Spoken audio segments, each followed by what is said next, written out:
Okay, I think we'll get started right on time.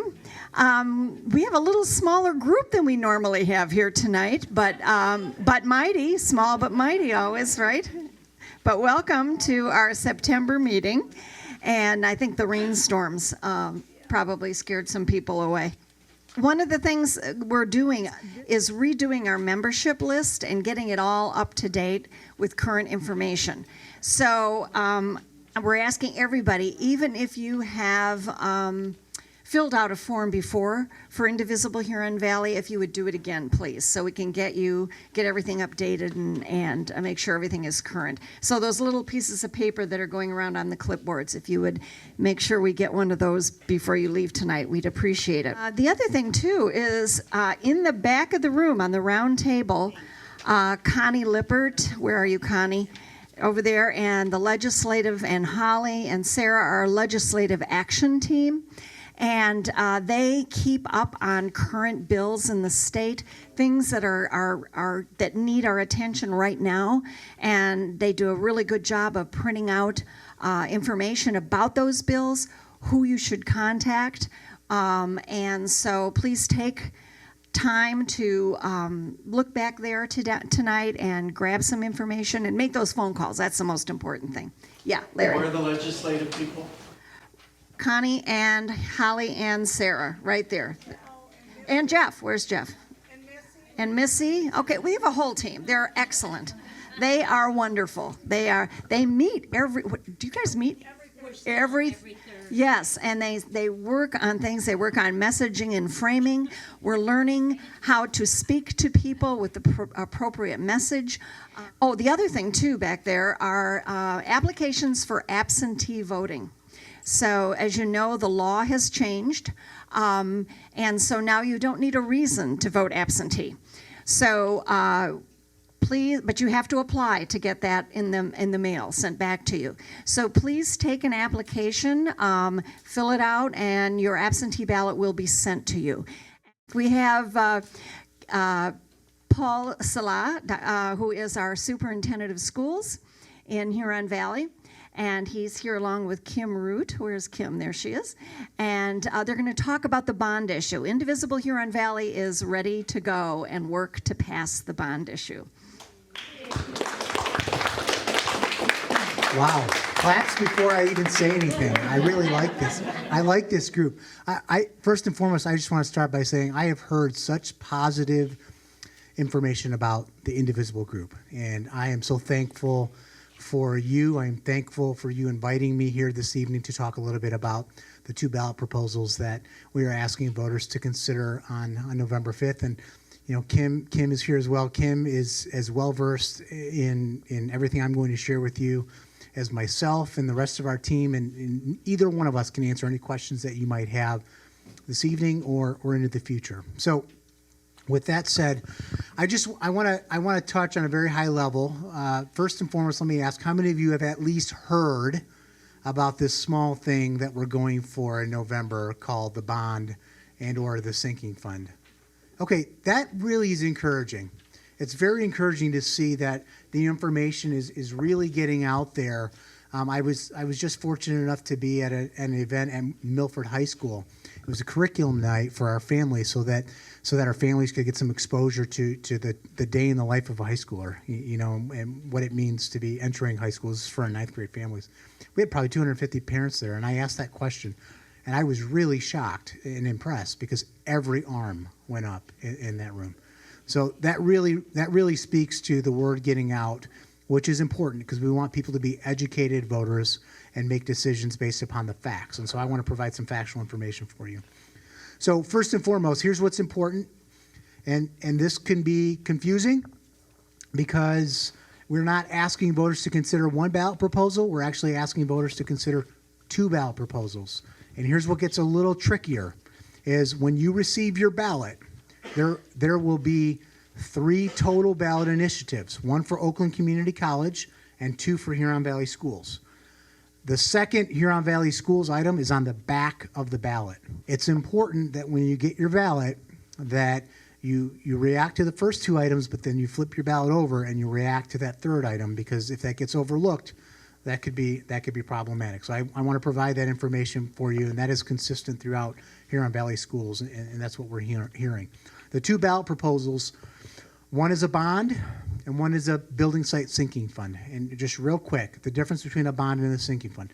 The bond is really sort of like a mortgage. It's like a lump sum of money that the district will pay off over the course of 10 years at a low interest rate, which will allow us to take care of vast needs that exist across Huron Valley schools. And I'll talk about what some of those specific categories relate to. The sinking fund is actually a tax that is levied annually that generates about $2.1 to $2.5 million and allows us to take care of things that just come up, because things come up all the time in a school district that is the size of Huron Valley. And to give you some context, Huron Valley has 16 school buildings. We make up literally 1.7 million square feet of building, not including parking lots, roofs, chillers, boilers. And just to give you some context, Milford High School's parking lot alone is roughly $600,000. So when we talk about levying about 2.1 to 2.5 million a year in that sinking fund, that's a drop in the bucket in terms of the types of challenges that we have as a school family, as a school community. So we hired an architecture firm and a construction manager firm, and they walked all 1.7 million of those square feet. And we assembled a citizens group called the Building Futures Committee. It's made up of about 45 people. And they looked at that list of priorities that the construction manager and architecture firm came up with. And what I'll tell you is they had to actually make some very important decisions about what we want and should be focusing on as a school community. Because we had about $390 million worth of needs. And between the bond and the sinking fund, it generates roughly $204 million over 10 years. But this is a really important point. Why aren't we going out for the full $390 million? Because we have heard loud and clear that the community does not want to see a tax increase. Right, wrong, indifferent. It is what it is, and we've heard that. The Building Futures Committee heard that. Our board has heard that. And so the proposal that we've put together does not generate an increase to the current tax rate. Okay, and that's really important. Right now, on November 5th, when you go to bed at night, your current tax rate is 7.109. When you wake up on November 6th, if the bond and sinking fund pass, your tax rate will be 7.109. That is a critical point for us to get across. Frankly, some groups that I speak with do not want to hear any more after that. They're like, okay, we're good. As long as it's a zero tax rate increase, we understand that the schools need resources. I mean, just like your home, what happens in 10, 15, 20 years? You have to replace the roof. You have to replace your driveway. You have to replace your furnace. Schools are no different. The last time we passed a bond for infrastructure improvements in Huron Valley was 2001. So we're really right up on that 18-year mark, and our buildings are beginning to show. So that said, 4 key areas that I'd like to touch upon with you this evening. First and foremost, the Citizens Committee identified safety and security as a critical area that as a school district we needed to focus our time, energy, and efforts. And the reason that's important is, if you want to know why it's important, just turn your radio on or turn on CNN or turn on MSNBC or whatever you watch, and you will notice it's one tragedy to the next that's happening across our country for a variety of reasons. And so when we think about keeping our students safe, our most valuable asset, our children, then that takes an investment. And so the Citizens Committee really felt it was important to take the time to invest and investigate in what it would look like to harden our schools and create more safe and secure environments. And just to give you a couple of examples, anybody been in Milford High School? Okay, what about Lakeland High School? Okay, good. So the vast majority have walked through the front doors. What you notice when you walk into either of those schools is you do not enter a main office area. That is a critical issue. And Milford in particular, When you walk in, just to the right, there's a stairwell going upstairs before you even get to the office, which is about 20 feet further on your left-hand side. Somebody could enter that building and go anywhere they want without us really knowing. And we do a really good job managing, the ins and outs of our buildings, but we want to make it as foolproof as possible. We don't want to take any risks with our children. And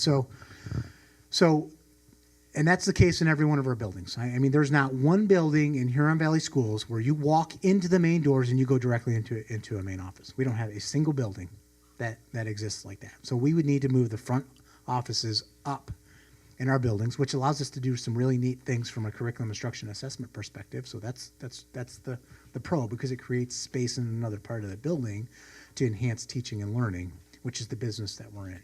So safety and security, adding badge entries, losing. I tell the story often. Where's my keys? Okay, so when I started in Huron Valley, they gave me these keys, and they said, these will get you in anywhere. You got the keys to the kingdom. And I was frankly a little shocked because, I've worked in school districts for the last 20 years, and I have not used the key to get into a building in the last decade. So that's how far behind we are when it comes to safety and security, because locks can be picked. Badges can't. And when you log in, when you swipe yourself into a building, there's a record of who came into the building, what time they came into the building, and the cameras turn on, and we can follow that person as they're walking through the building or on the exterior of the building. Those are the sorts of safety and security enhancements we would be making. We have PA systems in our building that are literally original, like 1960s. So imagine you have an armed intruder in a building and you need to get on the PA and make an announcement so that the students and the staff can execute the drills that they've been taught to protect our children, and the PA system doesn't work. So you don't know, as a classroom teacher, that someone is in your building that's not supposed to be in your building. We need to correct our announcement systems throughout the buildings, and that is commonplace in several of our buildings, that we have to take care of those issues. So that's safety and security. Infrastructure updates. That's our roofs, our boilers, our parking lots. I just throw the number out, over $100 million in needs as it relates to infrastructure. And it's the things that are behind the walls that make schools run.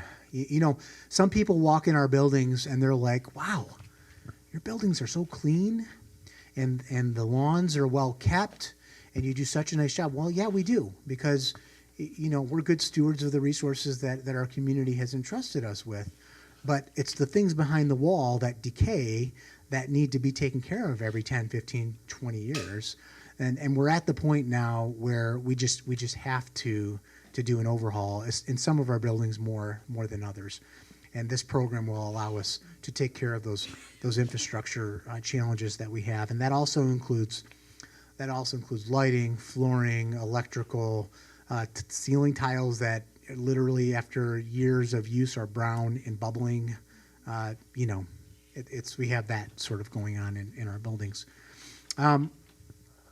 Another important point to touch on with the infrastructure pieces, when I was talking with students at Milford High School and Lakeland High School, at Lakeland in particular, you know what the kids told me they wanted? We asked our students, what do you want as a result of this? And I thought I was going to hear, we want all new band equipment, we want new stadium, we want bleachers and concessions and, upgrades in all of our equipment. They said they wanted clean water. Yeah. Honestly, it's 2019.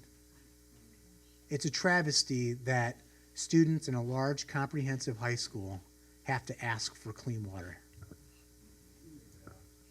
It's a tragedy. It really is. And the second thing they asked for was bathrooms. They want the plumbing upgraded in their bathrooms because the water has degraded it over time.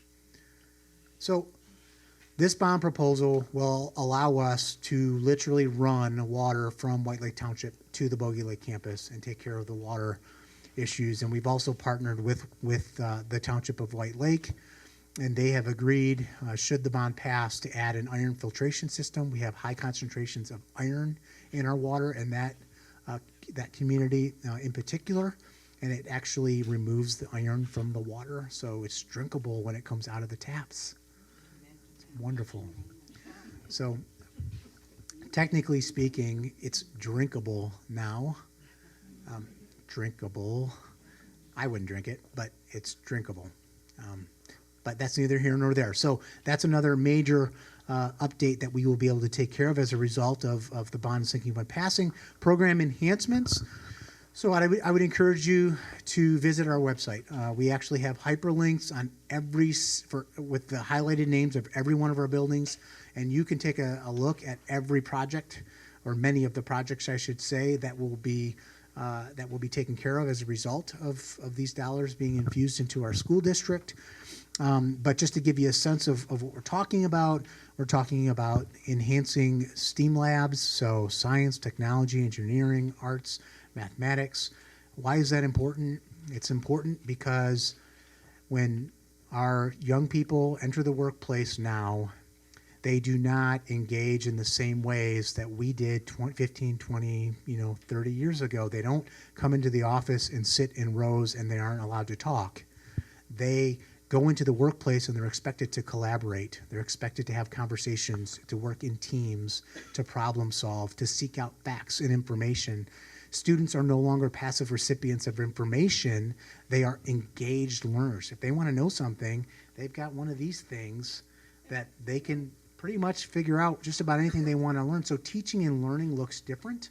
So when we talk about this proposal, we're literally talking about reinventing the way our teaching and learning environments look, from the furniture to the lighting to the lab experiences that students will have, to be able to engage with their hands, to be able to collaborate with their peers and learn at much higher levels. And so, I've got pictures of all this, okay? You can go to our website and access this PowerPoint that I'm talking about right now, and you can look at specifically what our classrooms will look like and what our media centers could look like, and frankly, what our school districts that are contiguous to us, what their districts are looking like, because they're passing bonds and sinking funds. To give you a sense, Walled Lake just passed a $316 million bond. I know that's a lot of money, and I hear that from people, but when you have a school district as large as Huron Valley that services 9,000 students, has 1,500 staff, drives to and from Europe every single day, in the context of what we are servicing, it's not. It's not. Ann Arbor is asking their voters to consider a $1 billion bond and sinking fund initiative in November. $1 billion. They were debating between $800 million and $1.2 billion, but I've heard they've arrived at $1 billion. So just to give you some context. And their population, they have double the student population, and we are asking for a quarter of what they are asking their voters to consider. So just to give you some context and some talking points. Continuing on, early childhood enhancements. Right now, our Apollo Center is a wonderful early childhood program. We have a waiting list. Several students cannot get into the program. So part of the Building Feature Committee's recommendations were to add 8 additional classrooms on the south end of the district. So we're still debating as to what building that might look like, but that will allow us to meet additional needs. And long-range master plan, because we are such a large district, would be that we also look for early childhood on the east end of the district as well. We just can't do it all with $200 million. We would need the full 390, and we know that that's probably not realistic at this point. Major enhancements to band and performing arts. We're literally adding band additions at each of our middle schools. We're adding a totally new band addition at our high school. We're updating all the CPAs at both of our high schools. We're updating all the electrical, all the technology. We're adding a small flexible theater at Lakeland to create equity between Lakeland and Milford. In terms of athletics, we're replacing turf in our stadiums. We're resurfacing our tennis track, our tennis courts. We're adding access roads to both of our fields to enhance safety and security as well. We would be purchasing new buses as well. Probably 5 a year. I mentioned the statistic that we drive to and from Europe every single day. That's true story. We have 60 buses on the road at any moment. We drive, Huron Valley is 526 miles of road, 80 of which are dirt. Anybody live on dirt road? Okay, what's it do to your cars? So goes your car, so goes our buses. We have to replace them. We try to do 5 a year. And I think an important point here, because I get asked this question all the time, you may or may not be worried about this, but it is an important point to make that not a dollar of these monies can be spent on salaries, benefits, insurance, any of the above. They can only be spent on capital improvements to take care of our buildings. And also available on our website is access to the ballot language. So if you want to see the specific ballot language, you can access that on our website. When you go to our website, we have a couple of icons. One you would recognize as this HVS right here, this one right here, HBS bond and sinking fund renewal. If you click on that, it will take you to the bond sinking fund website. You access that information. You'll have ballot language and FAQ. You'll have this PowerPoint presentation that I just shared with you, as well as other information. We continue to add information all the time. You also have the literature that Kim passed out, and so, that's the big picture, okay? And you can contact myself or Kim anytime, and I do want to give Kim an opportunity if she has anything to add, because she always adds something. It's always like the cherry on top. It's the perfect combination. So let's see what she comes up with. You guys ready? Come on. All right, it better be good. It's really good. Thank you, Dr. Salah. Actually, Paul's got this down ice cold, so I can't add much to the presentation he just made. But what I can tell you is if you have filled out your absentee ballot application, I have envelopes, so that saves you a step. I also have address labels for each clerk. So if you want to send your absentee ballot application tonight and complete it, I have envelopes and labels for you to be able to do that. And I can leave those with Sarah, because Sarah and I are in contact very, very regularly. So that just saves you a step. You don't have to go home and go, gosh, do I have a blank envelope someplace? Or I don't have stamps. So I'm fresh out of stamps. Sorry. They'll buy you some stamps. So, yes, sir. Just on that absentee thing, I stopped at the office and inked one there. Once you put that absentee ballot in, that goes on the permanent list. And then once that permanent, every year you're going to get the application again, Correct. which you have to fill out, and then you take it back or mail it back, and then they'll send you your material. Then they'll send you the ballot. And I've been telling people, you can literally vote in your jammies. And so, if you are our supporters, we want you to vote early. So that's all I have. Thank you. Thank you so much. Thank you very much for coming and giving us that information. Don't forget, next week, tonight, same time, not the same place though. A week from tonight, on the 18th, we're going to meet at from 6 to 8 at the Milford Public Library to write postcards for the bond issue. So bring your friends, bring your neighbors. Our Legislative Action Committee has worked on messages, as a lot of us have been going to those meetings. And so they've got scripts to give you some talking points, and we're going to have addresses provided for us. All you have to do is bring yourselves, maybe bring a friend or a neighbor. If you have a favorite pen that you like to write with, we'll have light refreshments, and we're going to see how many postcards we can get out. These are very personal, just friend to friend, neighbor to neighbor kinds of letters, handwritten notes. You guys are pros. We did it all last year. You know how to do a postcard. We are good at it. So we're going to crank out as many of those as we can and get them sent to what we hope will be positive voters.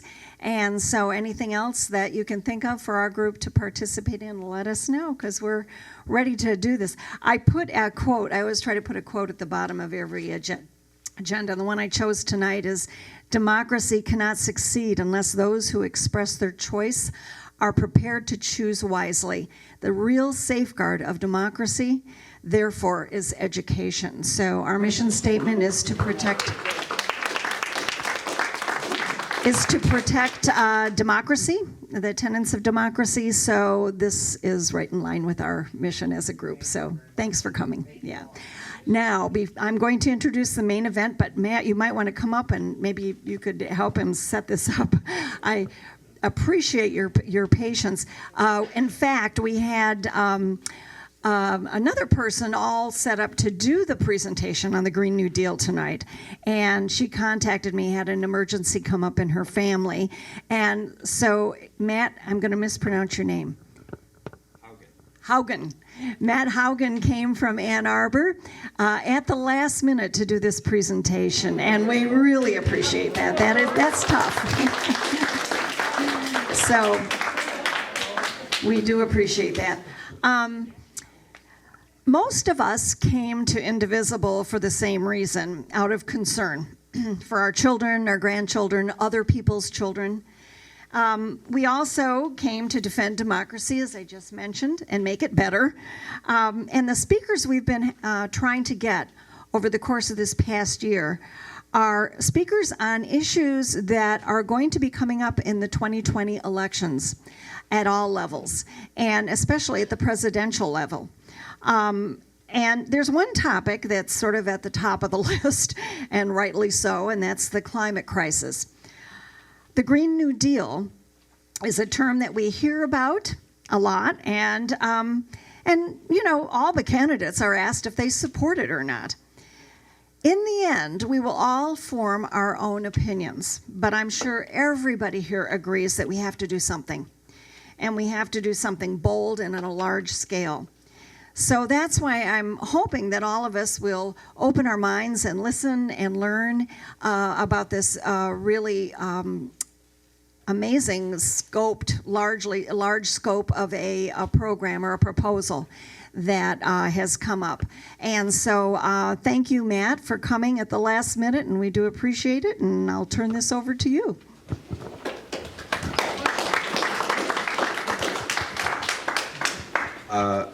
Thank you. So full disclosure, it's not like I was going to help Natasha present, so it wasn't totally out of the blue. I just had to add a bunch of stuff that she was going to do. So hopefully I'm doing it justice. So my name is Matt Haugen. I am a grad student at University of Michigan at the School for Environment and Sustainability. My focus is environmental policy and planning. I am also co-chair of the Huron Valley Democratic Socialists of America, and on the steering committee of the National DSA Eco-Socialist Working Group. Natasha, who's going to co-present with me, she is co-chair of Metro Detroit DSA. This is the outline of what I'm going to talk about. Going to try and stop for questions for a couple minutes after each of these sections, because it can be kind of a lot. So first, going to start with an overview of the crisis and what's going on. Then talk about what the Green New Deal is, what the DSA, Eco-Socialist, Green New Deal principles are, and then how we can actually make this stuff happen. Okay, so you all probably heard about the IPCC report. This was late last year. It got a ton of news, more news than I've ever seen any sort of environmental anything, really. It stands for the Intergovernmental Panel on Climate Change. It's a UN body that's comprised of scientists from all across the world. And they basically just they're not actually doing direct studies themselves. They're basically looking at all the studies, looking at everything that's going on. And they compiled this report called the Special Report on Global Warming of 1.5 degrees Celsius. The report is all about keeping the world at 1.5 degrees Celsius warming. What does that mean? That's 1.5 degrees from pre-industrial levels, so kind of when much of the world, particularly the West, started to industrialize society and burn fossil fuels and started to emit the carbon that is causing this warming. Right now, we're at about 1 degree Celsius. Even if we stop today, warming would continue. If we stopped all fossil fuels, all carbon emissions today, warming would continue because it has a delayed effect of depending on the gas, it's different for different gases, anywhere from like 10 to 20 years. So 1.5 degrees Celsius is the target that was established in this report, and kind of scientific consensus is emerging around that, because beyond that, things would get really bad potentially. There's a lot of scenarios you can kind of. It's a little detailed and wonky on this chart, but it's a chart of like the parts per million. That's a measure of carbon in the atmosphere and how warm the planet gets. I think one of the important points about this discussion of numbers like this and charts like this is that the outcomes exist on a gradient, and it's not like a lot of times people talk about this like, oh, we either win or we lose. Like it's going to be the apocalypse or everything's going to be great. But it's actually like a full spectrum of outcomes, and even if we don't stop it at 1.5 degrees, like if we stopped it at 1.6 degrees, that would be much better than going higher. Or we stopped at 1.9, that would be better than 2, or so on and so forth. So according to this report, in order to stay under 1.5 degrees Celsius, we have to have global emissions by 2030 and completely zero them out by 2050. And it's especially important for nations like the United States that are wealthy and are emitting a lot more carbon than nations in like the global south that are less industrialized to do this even faster. So just gonna have a few slides here that's kind of showing what the difference is between 1.5 and 2 degrees Celsius, because it's kind of an abstract number. Like what does that mean? It doesn't sound like that much heat, right? So the first effect of climate change is sea level rise. I'm sure you've heard a lot about that. Because of the heat, the ice caps melt, and that adds water to the oceans, which then rise. And because of how valuable it is to be next to water, for a variety of reasons, most human populations live next to water. So when we have rising sea levels, that's very bad. It's going to make a lot of big cities uninhabitable very quickly. So the lower we can keep that, the fewer people get displaced. There's also this thing called permafrost, which it's exactly what the name sounds like. It's permanently frozen ground. Why it's important is because it contains a lot of methane, which is a greenhouse gas that is anywhere from 30 to 80 times more potent than CO2. Once that melts, it releases the methane into the air, which can cause a feedback loop of that methane causes more warming, which causes more permafrost to melt, which causes more warming, and it accelerates. So it's important to keep as much permafrost frozen as possible. Global warming, bad for wildlife, which we kind of depend on because we live in an ecosystem, and all our food, the air we breathe, the water we drink, it's all part of larger systems. And this warming would especially hurt poor people, people both within the United States and in poorer countries around the world. So it's a justice issue to limit it as much as possible. So how can we do that? But basically, we just have to stop emitting carbon dioxide, carbon in the atmosphere. The other UN body report that came out more recently that got some attention, not quite as much, the IPBES, which is the Intergovernmental Panel on Biodiversity and Ecosystem Services. So this is about another ecological crisis going on, which is overlapping and related, but not entirely the same thing, which is the mass extinction and biodiversity crisis. Some of the numbers, if you can't see them, there's around 1 million species that we know of threatened with extinction right now. It's hard to measure this. Species are going extinct at anywhere from 10 to 1,000 times the normal background rate. So what we expect, like without human intervention. Kind of related to that, there's 300 to 400 million tons of heavy metals, solvents, and various industrial waste products being dumped into water and land across the world right now. Approximately 75% of land-based environment and around 2/3 of the marine environment have been significantly altered by human actions. So this was the what the report found. And they listed these causes, which are changes in land and sea use, direct exploitation of organisms, climate change, pollution, and alien species.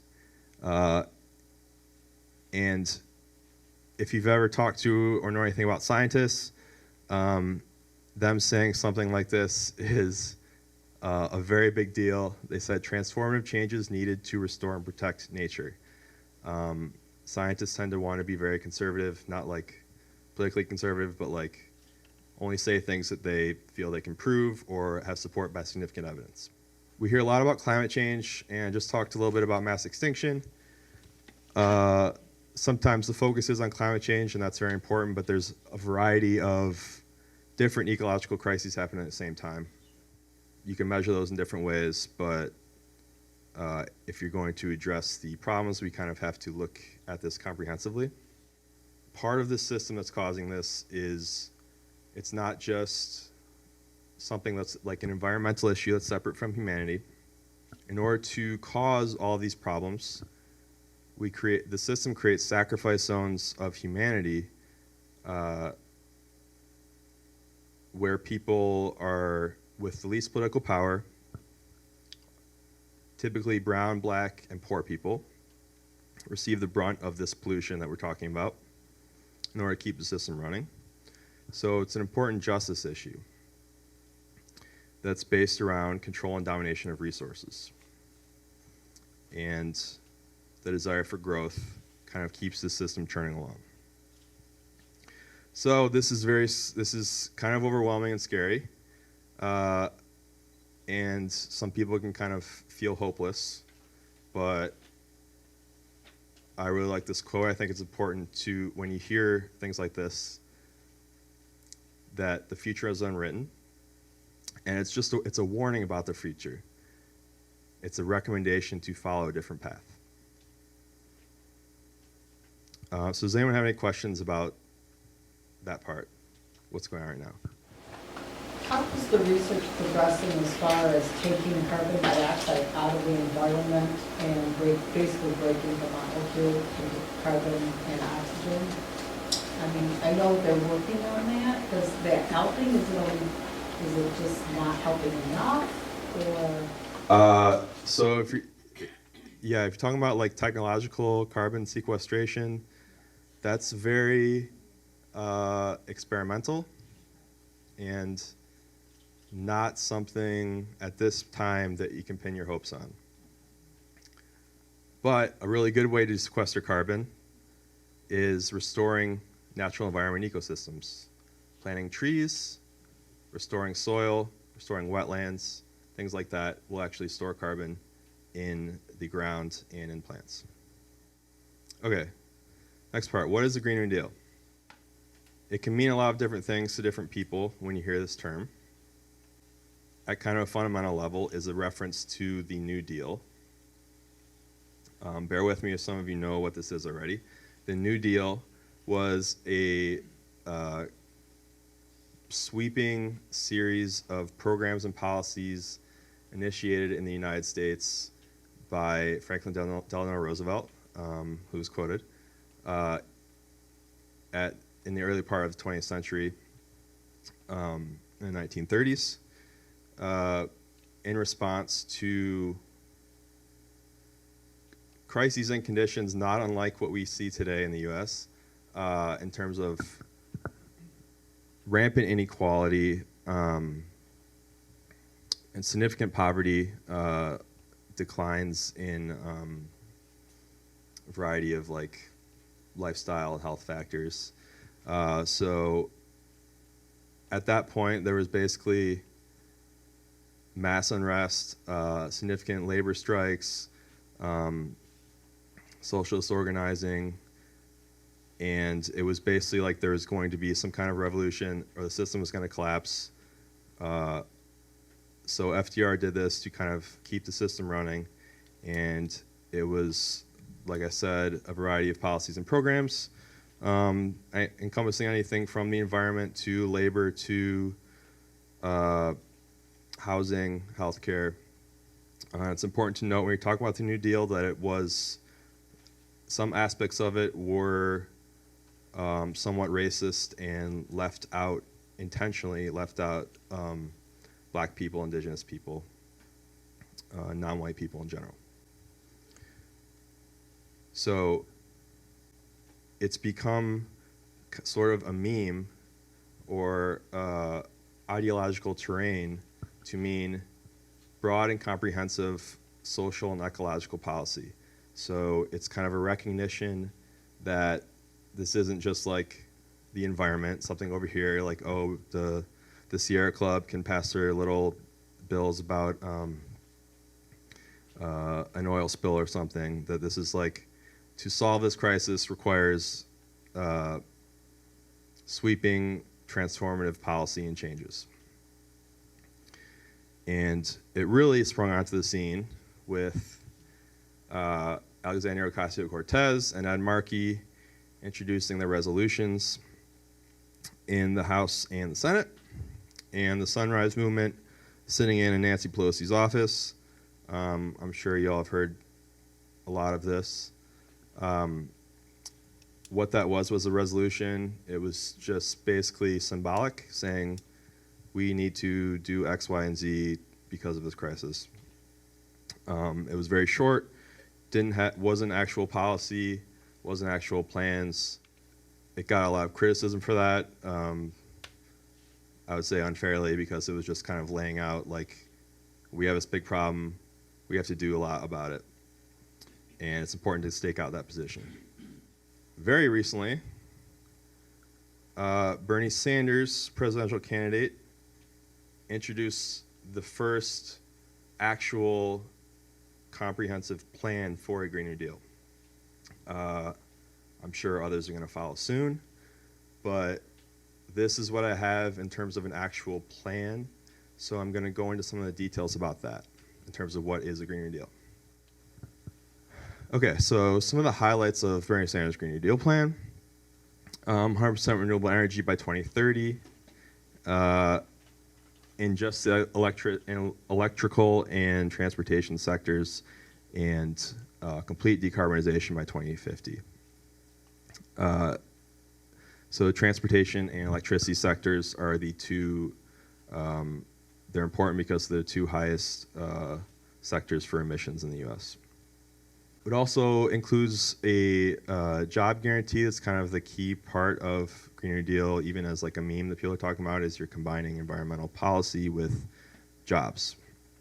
So that's the big concern. People don't want to lose their jobs. We have to literally put entire sectors of the US economy out of business if we want to create a habitable future. So this would create 20 million union jobs, good paying jobs, and its investment on the scale of the crisis, $16 trillion of public investment. Also importantly and related to the jobs is a just transition for workers who are displaced and also marginalized communities, like I said, who live in those sacrifice zones right now and have been left behind in a variety of ways. And a key part that you don't hear in a lot of discussion of environmental plans like this is regenerative agriculture. It's not quite as sexy as solar panels and wind turbines, but it's very important. Number one, because soil, like I said, stores a lot of carbon, and also because our food system basically has fossil fuels integrated into it at every step from production to consumption. Also, like I was saying, with carbon sequestration, this includes ecosystem restoration and harkens to the original New Deal with bringing back the Civilian Conservation Corps, which is basically a government program of people to restore the environment. And a nationwide recycling program would create a lot of waste. Recycling and our reuse programs are not great right now. And also, like I said, key part of Green New Deal, you're incorporating social and ecological justice and political all together, also creating housing units, because we have a housing crisis. And part of how you pay for it is massive tax increases, and also, like I said, social policy, Medicare for all, guaranteeing health care to everyone in the country. So some of the key parts of this that are differentiating this plan from other environmental plans or even plans that call themselves climate plans or Green New Deal plans. Like I said, massive investments. As I talked about at the beginning, this is a huge problem, and it's going to take solving. It's going to take solutions on that level. I'm not going to go through all these, but this is kind of a rundown of where all this money is going. Trillions of dollars for transportation, weatherization and retrofitting. That's an important part a lot of people don't know about, because one thing we have to do is reduce how much energy we use. The way we build buildings right now is very inefficient. It's based on just whatever's the cheapest materials, cheapest building methods that meet housing codes or building codes, and turn a profit that way. So you lose a lot of energy in heating and cooling buildings. So you can weatherize and retrofit to make buildings more energy efficient, basically. Displaced workers, infrastructure, storage, whole laundry list of stuff. Okay, the other key is it directly targets the fossil fuel industry. So one of the criticisms of AOC's resolution was it called for like 100% renewable energy, it called for decarbonization. It didn't say like we have to end fossil fuels. Now you could say that was implicit, you could not, but the reality is have to stop using fossil fuels, and they're also like, these are the people that are stopping us from doing anything. So part of this is going to be like taking their power away so that they can't stop us. So one way to do that will happen is massive tax increases. Also, this plan would ban fracking, mountaintop removal, and offshore drilling. Criminal prosecution and lawsuits for the fossil fuel industry for the damage they have caused. I'm sure many of you know this. The fossil fuel industry has been engaging in a decades-long political and propaganda war to stop any sort of action. Like, there's been pretty much scientific consensus on this stuff, on climate change, on the crisis, for a very long time. And even ExxonMobil's internal documents, their scientists have been talking about this since the late 70s and early 80s. But they have stopped all action. We could have, instead of being in this crisis and saying we have to do a massive overhaul as soon as possible, we could have been doing this a long time ago, and it could have been a much smoother transition. So they have caused a lot of damage, and this would, like I said, prosecute, commit lawsuits, take those resources and use them for good, hopefully. So we have some environmental laws right now with our current federal administration. They are not really being enforced well. This would raise and enforce penalties for violations of Clean Air Act. Also, we subsidize, a lot of people don't know this, we actually subsidize the fossil fuel industry, actually give them money to continue polluting. Not just a little bit, a lot of money to the tune of hundreds of billions of dollars per year.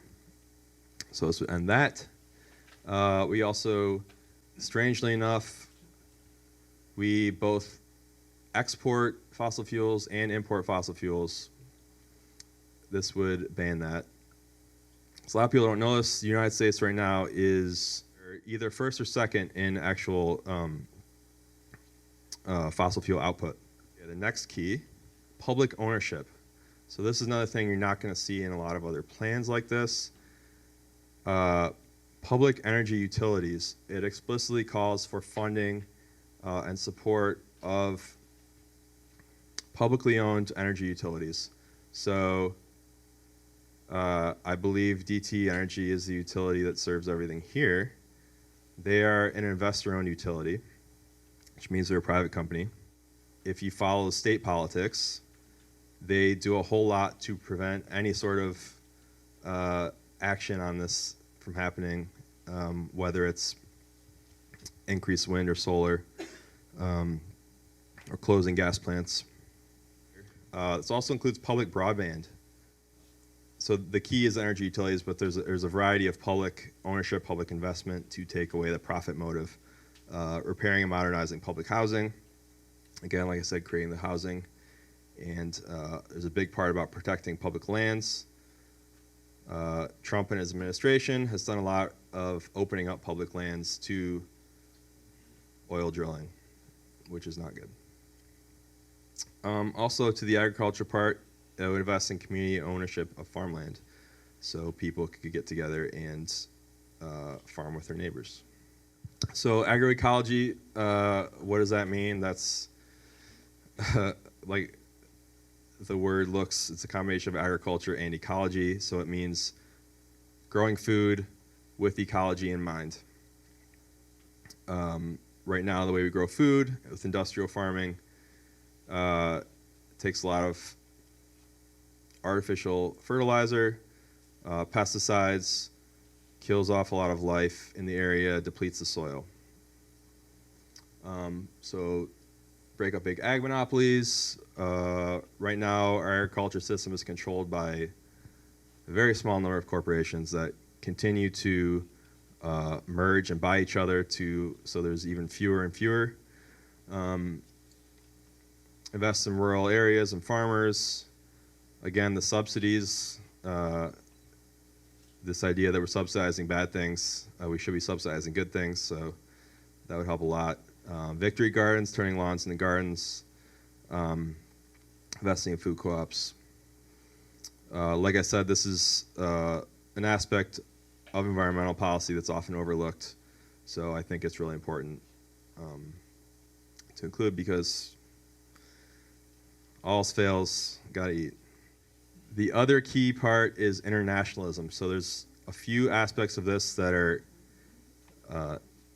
number one, because the U.S., like we can't solve this crisis just by the U.S. alone. Even if the U.S. did everything right, there's other countries doing pollution. It's kind of takes everyone cooperating on a global scale.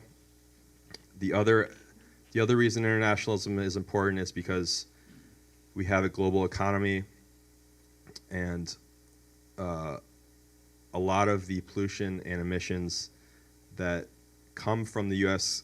economy are actually essentially outsourced to other places, like I was saying with sacrifice zones. So resources or factories are in other countries, and we take them. So this would give $200 billion to developing countries to deal with this crisis, renegotiate trade deals to incorporate climate change and environment. And the big key is that it would divert military spending to Green New Deal funds, which is not something that you will hear a politician advocate for very much. This is really cool, it's really exciting, but it does have flaws. What are those flaws? First one is it has a really big emphasis on cars. And when you talk about cars, it's not just the car itself, it's the entire infrastructure to keep the system of cars going. Highways, roads, parking lots. Not that we should get rid of those things, but we have way too many. And that just isn't just the cars and the roads, but it affects the way the land use and how cities are built. So this plan includes around $2.8 trillion for car and car-related infrastructure, but only $1.3 trillion for public transit. I would say we have to flip that. And relatedly, there's not much about land use and sprawl. So like I was saying with cars, when you do things like build cities and urban areas around cars, it causes them to spread out, and it causes sprawl, so that has a feedback loop effect where you have to use more energy to get to school, to work, to friends, because you're farther away, and then you use more energy and people will drive more. Another thing is material sourcing. So in order to do all this stuff, especially renewable energy part, it's not magic. It takes physical resources that come from the ground. Renewable energy uses a lot of rare earth minerals, stuff that comes from stuff like lithium, silver, gold, copper, tritium, that come from largely places in the global south, like South America and Africa. So if you are just doing that on a large scale, taking as much lithium as you want, you're going to communities and exploiting them and turning them into like a huge toxic waste dump. We can't do that. Number one, because there's not enough of the minerals to, like, we can't replace every car on the road in the U.S. with an electric car. Like, it's not physically possible. Number two, it wouldn't be just either. And like I was getting at before, there's not anything explicit about reducing energy or material usage. Fossil fuels are unfortunately really efficient. You get a lot of energy from burning fossil fuels, from not a lot of land. If we want to convert to 100% renewable energy, we're going to have to reduce energy usage overall. The good news about that is that our system right now is incredibly wasteful. So hopefully we could stop a lot of that waste. But I think that needs to be explicit. Like I was saying, I am on the steering committee of the National DSA Eco-Socialist Working Group. So we came up with an eco-socialist Green New Deal, what our guiding principles would be for a Green New Deal. Like I was saying, this is kind of ideological terrain, and even as specific plans come out, we want to push them where we want them to go, and fix those flaws like we see in this plan. So there's 7 principles. First one is decarbonize the economy fully by 2030. As one of the highest polluting countries historically and currently, we have a responsibility to do it as fast as possible. Second, democratize control over major energy systems and resources. Like I was saying with DTE, that's kind of the most obvious example. We don't have any choice about where energy comes from. We ostensibly have a say because they're supposed to be regulated by the Michigan Public Service Utility Commission. They are essentially captured by industry. They don't do a lot of regulating. We need the people to have control over not just energy, but everything.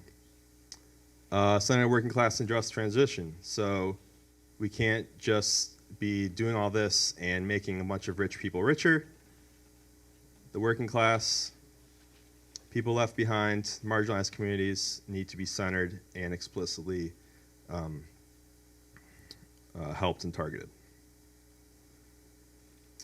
Decommodify survival. So basic human rights, living wages, healthcare, childcare, housing, food, and water should be human rights. Your ability to live should not be dependent on whether you are poor or not. Reinvent our communities to serve people and planet, not profit. Right now, most of our society in the U.S. is built around what's most profitable, not around people or life on Earth. Demilitarize, decolonize, and strive for a future of international solidarity and cooperation. So beyond what I was saying about the internationalism before, the United States military basically keeps this whole thing going. And we have, like, I forget, hundreds of military bases around the world. We have to stop all that. And redistribute resources from the worst polluters. So kind of like what was in that plan, we have to take the ill-gotten gains of fossil fuel companies and put that to good use. Any questions about any of that?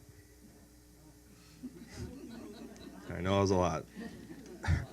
One of our speakers talked about that food waste is one of the second producers of carbon pollution in our air. Is that addressed in this proposal anywhere? That, I would say that's addressed in the DSA principles. What we're talking about, I would say that's a very good point about Bernie's Green New Deal that is not specifically addressed. So it sounds like you guys heard someone talk about this, but anywhere from 40 to 50% of all food grown in the U.S. is literally thrown away. Sometimes it's just because of like waste, like people just grow too much or buy too much and it rots. Sometimes it's literally because of the commoditization of food. I believe it was this year, up in northern Michigan, we grow a lot of cherries. Whatever the wholesaler companies that buy the cherries from the farmers said, we don't need any more, we have enough. They just dumped truckloads of cherries on the ground. We can't sell them. That type of thing happens a lot with a lot of different crops, where it just gets thrown away because it can't be sold. So yeah, that's a really good point. It's something to address. I don't know if you're able to answer this question, but do you have any idea if anybody besides Bernie Sanders is talking about this particular plan? Or I'm specifically interested in what Governor Inslee is has talked about, and it seems like a lot of the Democratic presidential candidates are consulting him. And do you know if he includes any of this in his plan? Jay Inslee, who was running for president, dropped out of the race. He released a few different climate change plans. He did not call his a Green New Deal. I don't remember all the exact details, but it did include some of what is talked about in here in terms of transitioning to 100% renewable energy, stuff like that. Some of the key differences, and to be clear, is pretty bold and substantive policy.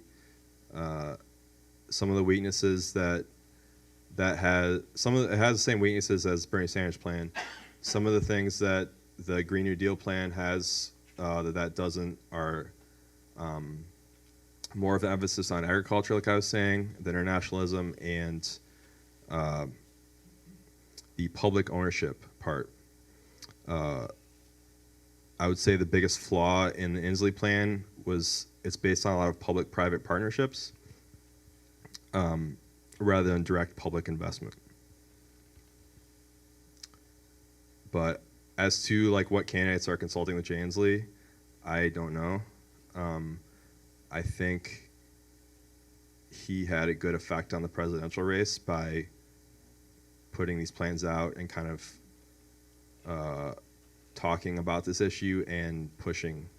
I think he probably pushed a lot of the candidates to like go further. Medicare for All, which 4 years ago or 8 years ago was not even considered plausible, now it is a definite talking point. And maybe one of the reasons is that it directly affects us. I mean, in the most immediate way, bills. I think most people, I mean, I fully support what you're saying, but most people probably just think of energy and think, well, as long as the gas doesn't go over $3 a gallon, I'm good. And how do you foresee, I agree totally, but how do you foresee shifting public perception? Because that's really going to be opposite. If I knew that question, we wouldn't be here. I think that's something that a lot of people are trying to figure out right now. Yeah, so what are you doing to educate particularly high school students? I mean, they're future citizens who they have to make this happen. Yeah, well, I think, so I don't know if what's going on around here, but in Ann Arbor and in Detroit, and it's worldwide, but that's what's happening locally, is the youth climate strike is coming up on September 20th. I'm not in the schools, so I can't talk about all the youth, but they get it, and they're doing a whole lot, and it's pretty wild to be sitting in a meeting planning this stuff with middle schoolers. Part of that kind of makes me angry, like a middle schooler, they shouldn't have to be doing this, but part of that is very inspiring as well.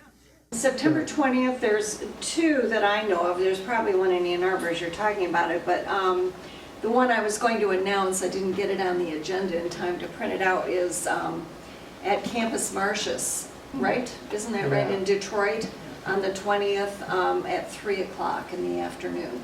There's one in Auburn Hills. And one in Auburn Hills, right? And so I'll get that, they will be on our Facebook page. I know the one is on there, but we'll find out where the other ones are. So that's the 20th.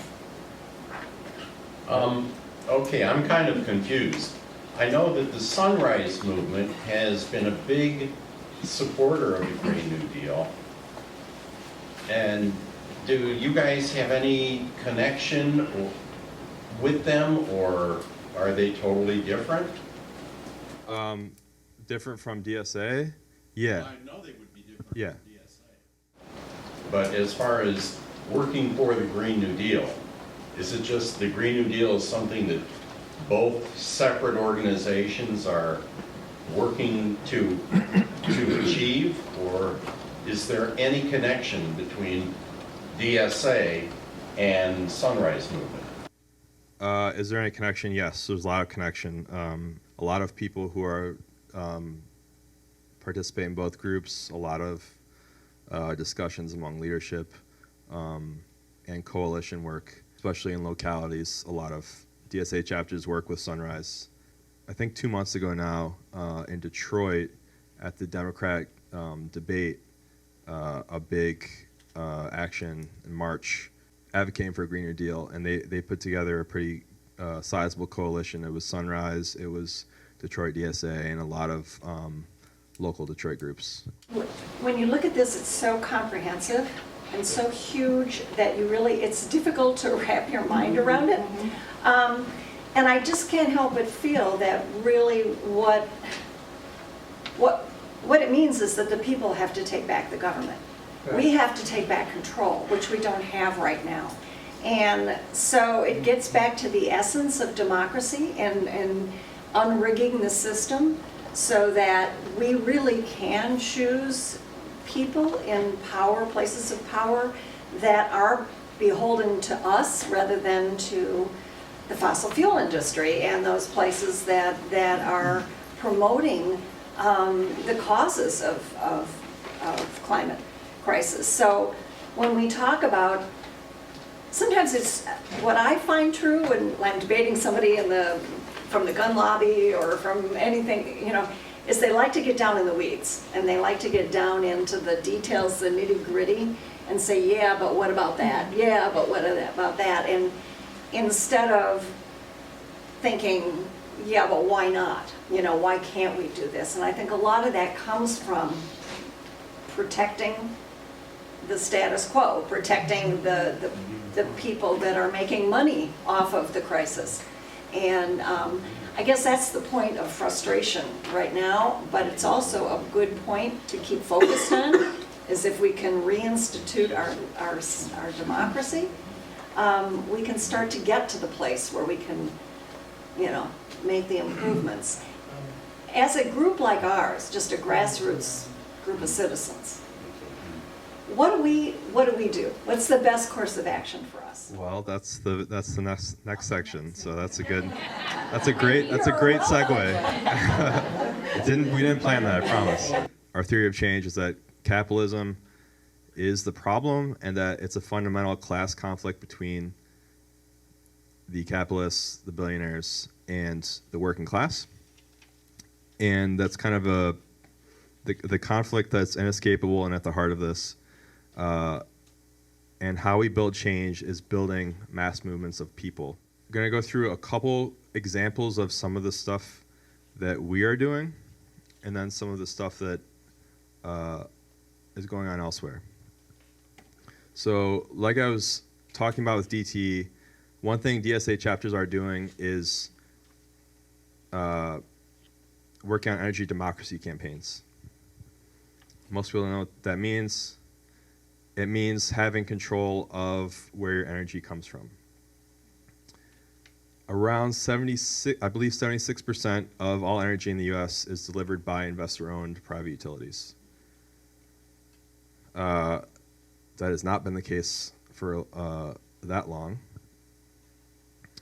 In fact, around 20% of the energy comes from municipal utilities, which are or publicly owned. Sometimes they go beyond just a city. Utilities that are owned by the cities or by local governments, by counties, publicly controlled. So the idea is to take the privately held company and take the infrastructure, the transmission, and all the stuff that kind of goes into it, not the fossil fuel plants, we want to close those down. We might have to take public control in order to do that. I want to take this under public control so we can actually make this happen, convert to 100% renewable energy, and not only that, to make it just in both the transition and the operation. So I don't know how much you all pay attention to what DT gets up to. It's often very boring and wonky and gets in the weeds. Because they have to make profit, even though they're regulated by the state, they raise rates. Who does that hurt the most? The poorest and most vulnerable. It's a higher percentage of their income, and a lot of times people get their heat, electricity shut off. So as part of a campaign to bring a utility under public ownership, that's not something you can do overnight. Something in the short term, you can fight those rate hikes, those unjust policies that the utilities are doing.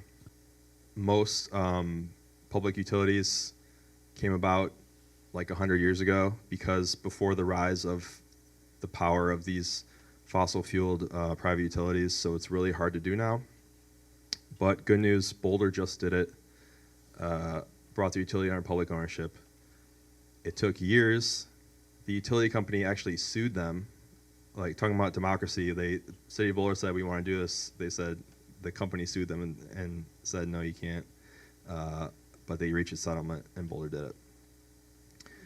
So, Great Lakes Authority. This is something Detroit DSA has been working on. Natasha especially. It's their idea for a federal planning agency that would be the Great Lakes region, focusing on the built environment and basically enacted as part of a Green New Deal. Tons of fresh water, very important to those of us that live here and the world and the region, frankly. A lot of the climate change impacts we kind of think about being elsewhere in other places. We are going to see climate change impacts here. In some cases, they might not be quite as severe as they are in like Bangladesh, but if any of you have been up north this summer, the water level is a few inches higher, the beaches are much smaller. So this is kind of the region they're talking about with the Great Lakes Authority. Basically overlaps with the Rust Belt. This area was previously thriving, deindustrialized, a lot of aging infrastructure, public transit. It's very poor, housing crises, and a lot of pollution and areas need to be remediated. So this is what the Great Lakes Authority focus on. It's green manufacturing, green housing, and retrofitting and rebuilding infrastructure. Going on what the Rust Belt used to do in terms of manufacturing cars and things like that, doing it for our future infrastructure. this is a little breakdown of what converting Michigan. So there was a pretty cool study done from Stanford a few years ago looking at every single state in the nation and like what the mix of energy it would take to be 100% renewable, because every state has different like resources. We don't have the solar energy that like Arizona has. So for Michigan, it would be around 70% wind, 27% solar, and 1.7% other stuff, which would be like geothermal and tidal. If we convert it to 100% renewable energy, this is like the hypothesized mix of the best way to do it. So we have a lot of wind, not that much sun, especially in the winter. So green housing, weatherization, retrofitting, like I talked about, building a bunch of new housing. I don't know what it's like around here. Ann Arbor housing is a big problem. And then infrastructure, public transit, water. Basically here in Michigan, we have every type of water crisis that you can have, from PFAS to lead in the water to Nestle extracting it for nothing, to toxic algal blooms in Lake Erie. So some of the values: local control, good union, high-paying jobs, just transition. Talked about that, and it's kind of based on the Tennessee Valley Authority, which was something in the original New Deal, publicly owned agency. Well, it's actually a company that's federally owned, but it was created by the federal government, still controlled by the federal government. There's a lot of problems with it, but it's an example of the federal government creating something like this. Some people tried to do something that was called the Missouri Valley Authority back then that was better than the TVA, trying to be more sustainable and more just. Fortunately, it did not come to fruition, but it's a little bit better example. So some of the other stuff, real quickly, what DSA chapters are doing. With climate change, we're going to have increasing frequency and severity of disasters. A lot of our government infrastructure is not equipped to deal with it, especially in the age of Trump, where he's cutting funding to FEMA and stuff. So some DSA chapters have been like, in San Francisco with wildfires, they distributed masks, gas masks. In Houston, after Hurricane Harvey, we had people going through the flooded houses. Everything's all moldy and basically unusable. Have to like clear that out. And providing relief and mutual aid, like distributing resources, water, food, in the wake of disasters. That's the headline.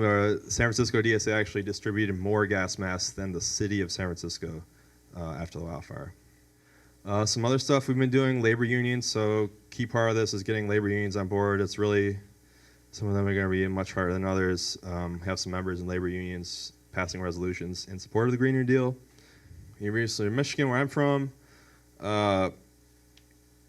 working a lot to divest them from fossil fuels, carbon neutrality, student-led movement. They're doing a lot with the climate strike coming up.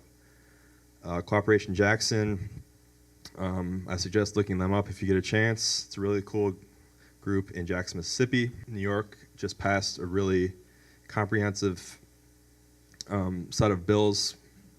I think they were calling it like a New York City Green New Deal, like I was saying with a meme, to mobilize around climate change. So that's like a local legislative way to go. Pipeline resistance, Standing Rock. We have Line 5 here right now, helping out with that. And Sunrise, pressuring politicians to support the Green New Deal in particular. Any questions? I noticed Kansas has a lot of wind. I mean, you entered from Colorado and practically you drive across the entire state and it's all wind. Yeah, a lot of those open plain states have a lot of wind. Washington State, powerpastimpossible.org. Washington State. All right. What did you say? Power past what? Powerpastimpossible.org shows what's going on in Washington State, and they're doing a lot. We were just in the Netherlands in the spring, and we did a tour of the remedial stuff and equipment that they've installed to lessen the chances of flooding. But I know they're doing a lot more stuff over there. You know, they've been fighting the sea for 1,000 years, but they had a big, really bad flood in the 50s, and it just set off the country toward changing the way they do things. And they put huge amounts of money and energy into this, and it's really been successful. So dramatic change can be done, but it's going to take a lot of people putting their shoulder to it. Yeah, so we got One more, you might want to Google, I Googled Washington State renewable energy, and there's a whole lot of stuff. Here's another one. Washington State passes law requiring 100% clean energy by 2045. Yeah, there's a lot of states have passed, and a lot of cities actually, what I'm looking at with my research, cities in particular, have passed 100% renewable energy policies and bills, which is really good. But one issue is they're having a lot of trouble making progress in meeting those because of resistance from the fossil fuel industry.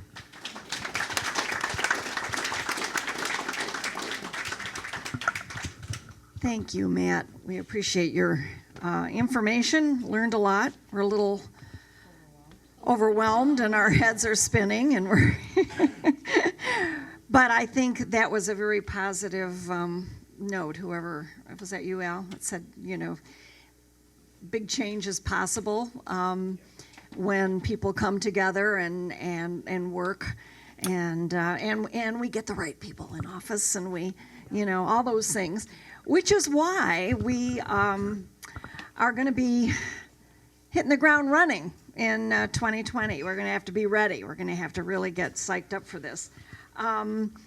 Because a lot is riding, not just health, of course, healthcare, all of these issues, and climate is a huge one.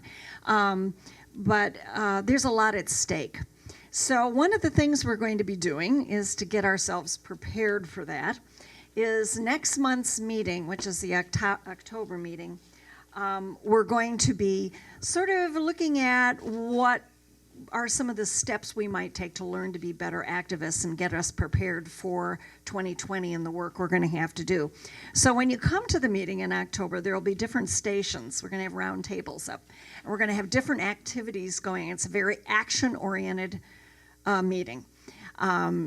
So we're going to be coming and we're going to be doing things at each one of these stations that are going to help us learn more about our activism, get our voices heard. We're actually going to be doing some letter writing. We're going to learn a little bit more about social media. We're going to do some things that will get us prepared for 2020. And then January, we're going to hit the ground running. We're going to have monthly meetings that are oriented towards learning about the candidates, and not just presidential, of course. We're going to see that, enough of that.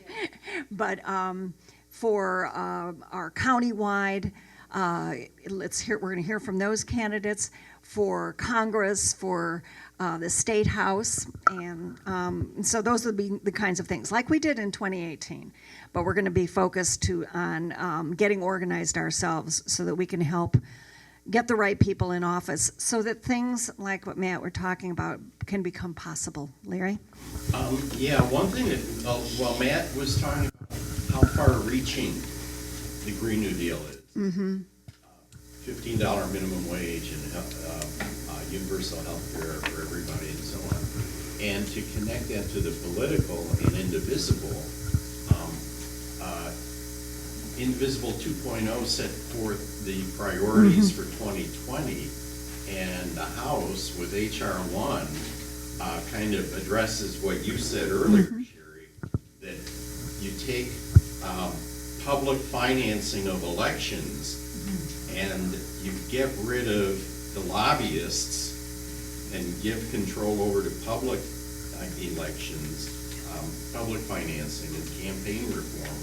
And that, when you get rid of the lobbyists, you get rid of the corporations, or at least you minimize their power, because without the influence in Washington, Right. it's going to be in the hands of Yeah, and I think national, and I'm glad you brought that up, because National Indivisible is really evolving into a pro-democracy group.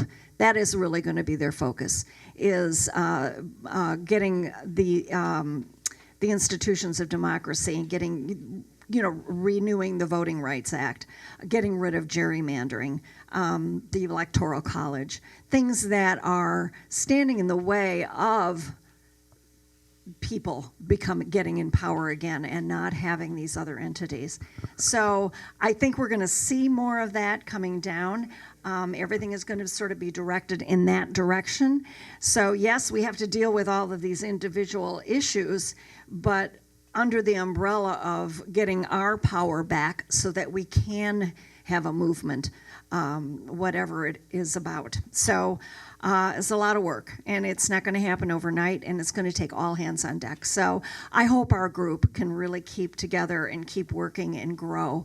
So, if you could just bring a buddy, bring another. I know you've probably tapped all your neighbors by now, but keep bringing them in, because we are going to need every single person to get through this next year for sure and beyond. Okay.